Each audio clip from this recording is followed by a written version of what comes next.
Kisah dimulai dengan seorang pembunuh bayaran bernama Markus yang terlihat sedang menyiksa seorang pria di sebuah ruangan yang remang-remang. Beberapa saat kemudian ponselnya berdering. Bosnya memberinya misi baru, yaitu melacak seorang pria bernama Guy. Menurut informasi yang diterima oleh Markus, Guy telah melarikan diri ke Italia. Guy bukanlah target biasa, ia adalah mantan bawahannya bos Markus yang telah berkhianat. Sebelum berangkat ke Italia, Markus menyelesaikan urusannya terlebih dahulu, yaitu mengeksekusi pria yang disiksanya tanpa keraguan. Sementara itu, di sebuah desa Italia yang tenang, kita bertemu dengan Guy, pria yang diburu oleh Markus. Dia baru saja tiba di sana dan berusaha untuk tidak menarik perhatian dan selalu waspada. Guy tahu betul bahwa mantan bosnya tidak akan pernah berhenti memburunya. Alasan dibalik pengejaran tanpa henti ini adalah karena Guy pernah menolak untuk membangun senjata canggih untuk organisasi tempatnya bekerja, sebab dia yakin senjata itu akan membahayakan banyak nyawa. Guy adalah seorang mantan marinir dan ahli senjata. Dia memilih mengikuti suara hatinya daripada perintah bosnya, dan keputusan itu membuatnya menjadi buronan. Kemudian Guy mampir ke sebuah toko kecil untuk membeli sebotol air. Di sana dia memperhatikan pemilik toko sedang sibuk mengotak-atik laptopnya, mencoba menjalankan sebuah simulator senjata. Hanya dengan sekali lirik, Guy langsung melihat kesalahan dalam desainnya dan dengan cepat dia memperbaikinya. Pemilik toko yang bernama Chase seketika menyadari bahwa Guy pastilah seseorang yang sangat ahli di bidang senjata. Saat Guy hendak pergi, kakak perempuan Chase masuk. Namanya adalah Josie dan dia tampak salah tingkah melihat Guy yang tenang dan penuh percaya diri. Guy tetap bersikap sopan namun menjaga jarak. Ketika Guy melangkah keluar, Josie memberanikan diri untuk berbicara dan mengundangnya mampir ke kafe miliknya di sebelah. Guy sedikit tersenyum dan berkata akan mampir, tetapi tidak hari ini. Lalu dia berjalan pergi menuju hutan tempat dia berencana bersembunyi. Adegan beralih ke Markus yang sudah menyusun rencana perburuan bersama timnya. Tangan kanan bos yang bernama Pau memberitahu Markus bahwa Guy kemungkinan besar bersembunyi di suatu tempat yang jauh di dalam hutan Italia. Pau mengenal daerah ini dengan baik karena disinilah mendiang ayah Guy pernah memiliki sebuah kabin kecil. Dia memerintahkan Markus untuk pergi lebih dulu sementara dia dan sisa tim menyelesaikan urusan dengan bos. Kembali ke hutan, Guy telah tiba di kabin tua ayahnya. Tempat itu sunyi, terpencil dan sempurna untuk bersembunyi. Tetapi Guy tidak membuang-buang waktu. Dia memasang beberapa jebakan di area sekitar untuk bersiap menghadapi serangan karena dia tahu hanya masalah waktu sebelum mereka menemukannya. Kemudian di bawah bangkai mobil tua di dekat situ dia menggali sebuah lubang tersembunyi. Meskipun belum jelas apa yang akan dia lakukan dengan lubang itu. Keesokan paginya Markus akhirnya telah tiba di desa Chase. Secara kebetulan tempat pertama yang disinggahinya adalah toko kecil Chase untuk membeli minuman. Saat berada di sana, Markus dengan santai bertanya apakah Chase pernah melihat orang asing yang sering mengenakan topi koboi. Pertanyaan tersebut langsung membuat Chase sadar bahwa Markus pasti sedang mencari Guy. Namun untuk melindungi Guy, Chase hanya menggelengkan kepala dan mengatakan dia belum pernah melihat orang seperti itu. Tak lama kemudian, Guy masuk ke toko Chase untuk membeli makanan. Chase pun diam-diam memperingatkannya bahwa ada pria berambut panjang berpakaian hitam datang lebih awal menanyakan tentangnya. Mendengar ciri-cirinya, Guy langsung tahu siapa orang itu. Ia juga sadar bahwa Markus telah menemukan jejaknya. Sebelum pergi, Guy memberitahu Chase bahwa jika ada orang lain yang datang mencarinya, mereka tidak boleh dipercayai. Guy pun kembali menuju tempat persembunyiannya. Tetapi belum jauh dia berjalan, dia melihat Markus di dekatnya yang sedang sarapan dengan santai. Ia hampir ketahuan, tapi ia bertindak cepat dengan menyelinap ke gang sempit lalu menghilang sebelum Markus sempat melihatnya. Beberapa jam kemudian, bala bantuan Markus akhirnya tiba untuk membantu perburuan. Markus bertanya di mana Pau, si tangan kanan bos. Anak buahnya menjelaskan bahwa Pau masih bersama bos, tetapi akan segera bergabung. Markus tidak mau menunggu. Dia memerintahkan anak buahnya untuk segera bergerak masuk ke hutan. Saat mereka masuk ke dalam hutan, mereka segera mencari kabin tua milik ayah Guy. Kemudian Markus pun menemukan menemukan salah satu jebakan Guy yang terkubur di bawah dedaunan. Itu artinya mereka sudah dekat dengan kabin tua milik ayah Guy. Tapi yang tidak disadari oleh Markus adalah Guy sudah mengawasi mereka melalui kamera tersembunyi. Dengan sekali klik, Guy meledakkan salah satu jebakannya dan ledakan tersebut melukai salah satu anak buah Markus.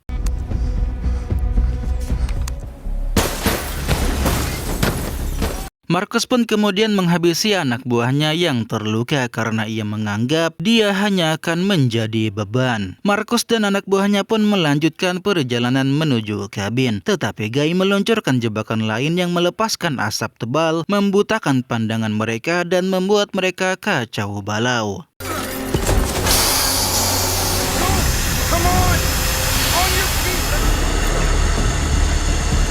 Dengan memanfaatkan kekacauan tersebut, Guy kabur dengan sepeda motor. Karena telah gagal menghabisi Guy, Markus jelas sangat marah dan ia pun menyalahkan dua anak buahnya yang tersisa atas kegagalan tersebut dan tanpa ragu dia pun membunuh keduanya. Markus kemudian menghubungi bosnya untuk melaporkan bahwa seluruh anak buahnya telah dilenyapkan. Dia meminta lebih banyak pasukan dan memperingatkan bahwa menghabisi Guy tidak akan semudah yang mereka kira. Kemudian bos Markus pun memanggil Pau dan memerintahkannya untuk membawa semua pasukan yang tersedia untuk membantu Markus. Namun si bos merubah perintahnya, yaitu Guy harus ditangkap hidup-hidup karena ia merasa proyek senjata itu masih berharga dan keahlian Guy adalah kuncinya. Tanpa membuang waktu sedetik pun, Pau mengumpulkan tim baru dan berangkat ke Italia untuk bergabung dalam perburuan. Kembali lagi ke desa, Guy mengunjungi toko Chess sekali lagi. Dia diam-diam bertanya apakah Chess tahu tempat di mana dia bisa bersembunyi dari orang-orang yang memburunya. Chess teringat pada bunker tua yang berada jauh di dalam hutan, tempat berlindung yang terlupakan yang bisa menjadi tempat persembunyian yang sempurna. Karena penasaran, Chess bertanya siapa sebenarnya Guy dan mengapa pria-pria berbahaya mengejarnya. Guy menjelaskan bahwa dia pernah menjadi marinir dan spesialis senjata yang bekerja untuk kontraktor militer swasta. Dia diperintahkan untuk merancang senjata kuat yang ditujukan untuk perang. Tetapi dia menolak karena dia yakin itu hanya akan membawa bahaya bagi orang yang tak bersalah. Penolakannya merenggut segalanya darinya dan kini mantan bosnya telah mengirim pembunuh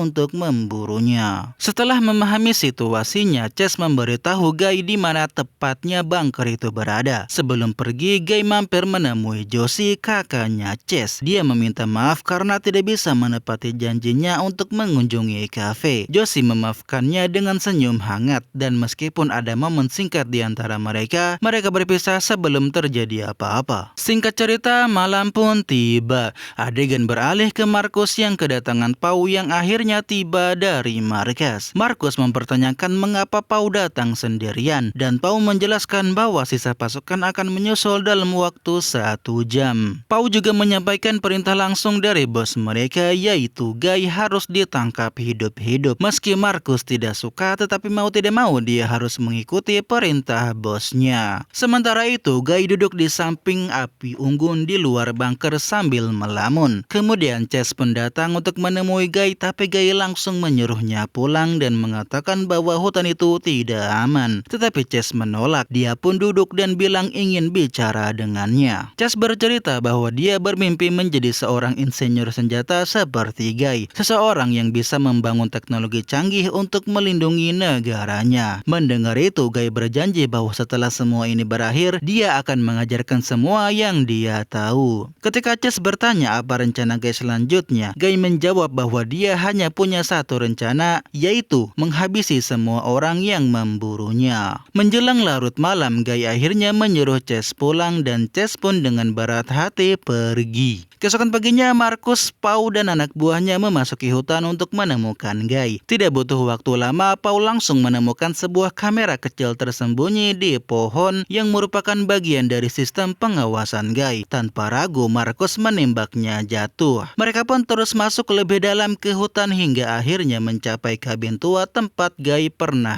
tinggal. Percaya Guy mungkin masih di sana, Markus menyuruh anak buah Pau untuk masuk, tapi itu malah memicu jebakan mematikan sehingga seorang anak buah Pau langsung tewas seketika.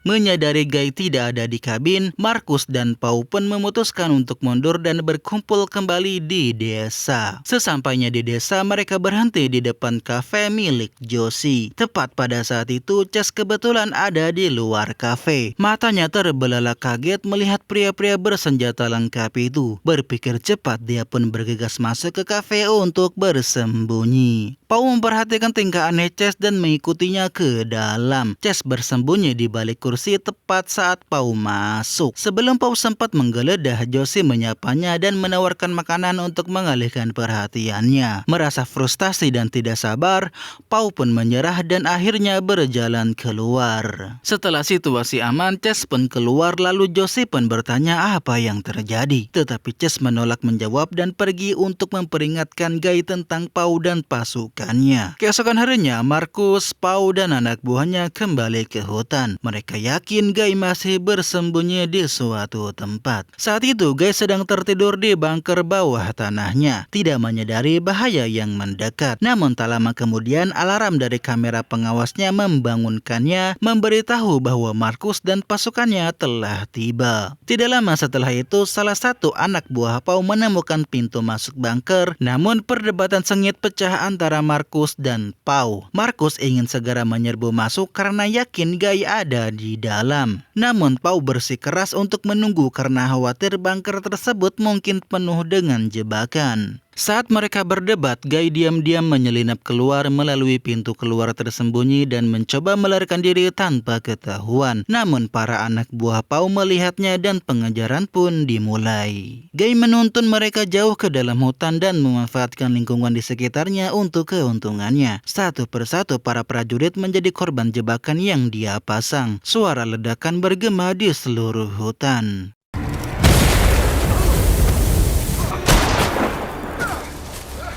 Sayangnya Guy terkena tembakan di bagian samping, terluka namun masih hidup. Dia bersembunyi di semak-semak sampai akhirnya Markus, Pau dan para anak buahnya pergi karena tidak bisa menemukannya. Guy pun lalu merawat lukanya menggunakan lumpur untuk menghentikan pendarahan. 1 jam kemudian, meskipun merasakan sakit, Guy mulai merakit senjata baru dari rongsokan yang dia bawa, seperti senapan darurat dan bom buatan sendiri. Intinya apapun yang bisa dia gunakan untuk melawan. Malamnya adegan beralih ke Chess yang bekerja lembur di toko kecilnya. Tapi tiba-tiba pintu terbuka dan Markus serta salah satu anak buahnya pun masuk. Chess langsung kabur keluar lewat pintu belakang, tapi Markus langsung mengejarnya. Setelah pengejaran yang panjang, 2 petugas polisi muncul di jalan dan menghadang Markus, tetapi dalam sekejap Markus menembak mereka tanpa ragu. Chess pun mencoba lari lagi, tapi kali ini salah satu anak buah Markus berhasil menangkapnya. Menjelang pagi, Guy kembali ke desa, tapi ketika melihat menggunakan teropong, ia terkejut ketika melihat Chess telah ditangkap. Selain itu, dia juga melihat Josie bersembunyi di balik mobil. Diam-diam Guy mendekati Josie dan menyampaikan rencananya. Dia membutuhkan bantuan Josie untuk memancing Markus dan anak buahnya ke sebuah gereja tua yang sudah ditinggalkan. Di sanalah dia akan melawan mereka. Tanpa ragu, Josie pun langsung setuju karena nyawa adiknya sedang berada di ujung tanduk. Beberapa saat kemudian, Josie mendekati Markus dan Pau untuk berpura-pura menawarkan kesepakatan. Dia akan memberitahu mereka di mana Guy berada asalkan mereka mau melepaskan Chess. Markus dengan keras menolaknya, tetapi Pau menenangkannya. Pau pun menyetujui kesepakatan tersebut dan berjanji akan membebaskan Chess setelah mereka menangkap Guy. Singkat cerita, Josie pun mengarahkan mereka ke gereja tua. Markus, Pau dan anak buahnya pun segera memasuki gereja tersebut, tapi tiba-tiba atap meledak.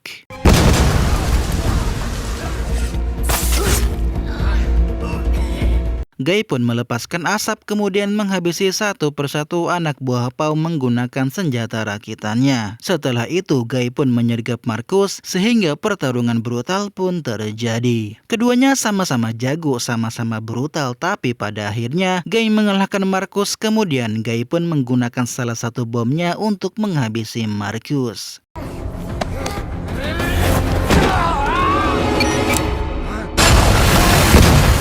Percaya semuanya telah berakhir, Guy pun melangkah keluar sambil kelelahan dan berdarah. Dia pun membuka mobil Marcus tapi malah menemukan Pau di dalamnya yang menodongkan pistol ke kepala Chase. Karena kalah jumlah dan tidak mau mengambil risiko nyawa Chase, Guy pun menurunkan senjatanya dan menyerah. Beberapa saat kemudian Pau dan dua anak buahnya yang selamat membawa Guy dan Chase menggunakan mobil. Saat mobil melaju kencang melalui hutan yang gelap, Guy melancarkan aksinya. Dia menyerang supir menggunakan stun gun atau senjata kejut listrik hingga mobil pun oleng kemudian menabrak pohon. Untungnya Guy dan Chase selamat dari benturan dan dengan cepat merangkak keluar dari mobil. Guy menyuruh Chase lari dan bersembunyi sementara dia akan tetap tinggal untuk menyelesaikan semuanya.